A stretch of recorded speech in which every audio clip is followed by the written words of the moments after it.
লেফারি জিগাই, এদিকে আসেন, আপনি কি লড়তে আইছেন না মরতে আইছেন? কই আপনি মাতবরি কম করেন, আপনি লেফারির দায়িত্ব পালন করেন। লড়লে আমি লড়বো, মরলে তো আমি লড়বো, আপনার বাবার কি হলো? লেফারি কই মাপ চাই বাবা, আপনি লড়েন, খুব ভালো করে লড়েন। লড়ার আগে ডাকছে, জুনাইদ এদিকে আয়, দুইটা কথা বলবো, বলো। আমাকে চিনো? জুনাইদ বলেন, না তো, তোমাকে তো চিনি না। কই আমি আওলাদে রাসূল। জুনাইদ, যেই নবী না হইলে রে জগতের কিছু হইতো না। আমি সেই নবীর বংশের লোক, আমি সেই আওলাদে রাসূল। জুনাইদ রে, 3টা দিন পার হয়ে যায়, সন্তানের মুখে খানা দিতে পারি না, অসহ্য হইয়া জীবন দিতে আসছি রে জুনাইদ।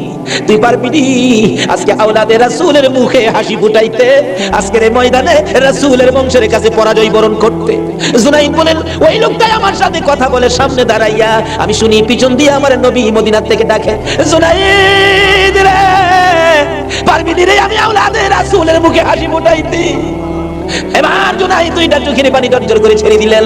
লেফারি সাহেব, বাঁশি বাজাও খো, জীবনের খেলা হবে।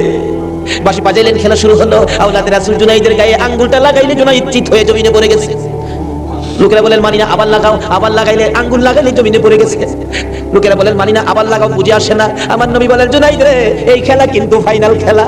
আমার নবীর ডাকে জুনাইদ কানটা পেতে শুনে জবাব দেন, ইয়া রাসূলুল্লাহ, জীবন দিবই, আপনার ভালোবাসা ছাড়বো না।